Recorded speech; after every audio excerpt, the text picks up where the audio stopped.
And here's some roses. So I got my whole, in the yard there's roses. Pretty neat, right? So I know I could pick or go and buy some, but why when God blessed me with some in the yard? I showed the roses to show another side of what I'm gonna call this video Bigfoot. And when you call it, I'm calling it Bigfoot because I don't try to make a lot of noise and stuff when I'm stomping around without being told what to do and having self-control and all of those things. So this series is on, this one is called Bigfoot. And not just about shoe size or something like that, but about being the type of person that you want to be and not tiptoeing around with that reality. So if you got a philosophy that, hey, wait a minute, I don't have to bow down to anybody. I don't have to be a peasant, a scrub, weak, weird, or crazy compared to anybody else. You know, that's the Bigfoot theory, Bigfoot. So you don't have to bow down to anybody. So does anybody feel inferior to anybody else? Do you feel like you owe somebody else? Oh, I need to be obligated to you. I need to feel like a slave to you. I need to feel like I'm under your spell, like you have me mesmerized or hypnotized by who you are or your history or whatever. This is the Bigfoot theory. When you walk around and you stomp, saying, hey, listen, I don't have to follow any of that. I don't have to be anybody but who I am called to be and whoever I feel like I'm supposed to be. And that's it. So that's all I wanted to say about this particular part from this area. And I'm outside in nature at this stage to show that Bigfoot is outside and not in the building. Now, in order to be a Bigfoot, you got to take care of business. You know, you can't stomp around and make noise and all that type of stuff if you're not taking care of business.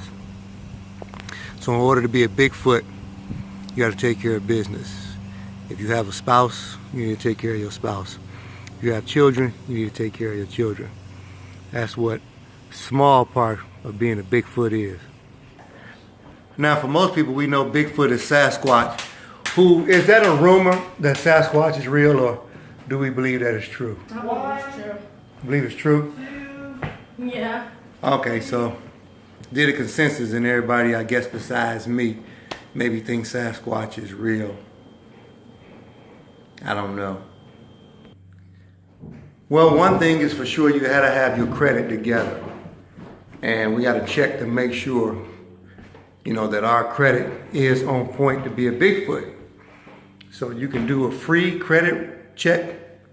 I think you get one time to get one free credit check, find out where you're at and what needs to be fixed and corrected. So in order to be a Bigfoot, you need to make sure you have your credit together. I mean, it just goes with the territory, I guess. I'm not necessarily a big fan of it. I understand it. But this is in case you don't need to borrow any money. So if you don't need to borrow any money, then maybe it's not a big deal. Maybe it's not a big deal at all. So you can't be a Bigfoot without having good credit, I guess, right? Hey, let's take it to the school system for a minute. Can you be a Bigfoot in school? Now, I can think of a negative way of being a Bigfoot. It's like being a bully. But being the other traditional Bigfoot to me would be somebody who get their schoolwork done, who is academically getting things accomplished from an athletic standpoint or something like that, band or whatever it is somebody wants to do. I think that kind of a Bigfoot, being helpful to your instructors, being helpful to your classmates, that's a good sign of a Bigfoot. And and by the way, they're paving their path to become responsible, respectable, and very wealthy adults. Keep up the good work, guys. What is a Bigfoot?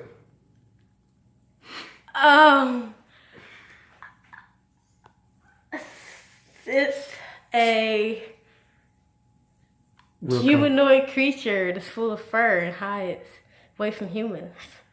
Feared, not scared. Okay, we'll take that. Where I grew up at, on Delmont in East Cleveland, Ohio, I saw a lot of people that I consider Bigfoot. And they were positive people for me. The ones who drank a lot of alcohol, they ended up being Bigfoot, in my opinion, because I actually had tons and tons, and I still do have respect for them, even though some of them may have passed away. You know, God bless their soul, but they were big. They're Bigfoot to me, and that's a positive thing. They did what they wanted to do. If they wanted to drink, they drank, and so I guess it would have to be the same for anybody else that came up in those times, was during the 80s for the most part.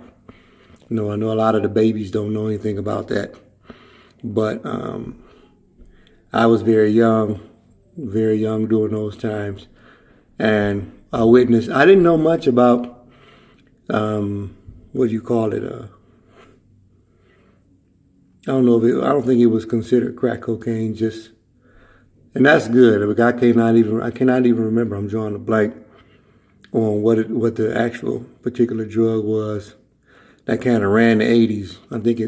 I don't know if it started in Chicago or down in Florida, but nonetheless, those types of people I still got a lot of respect for. They get up and go to work, and then they took care of their kids, I guess to the best of their ability, and did the best they could.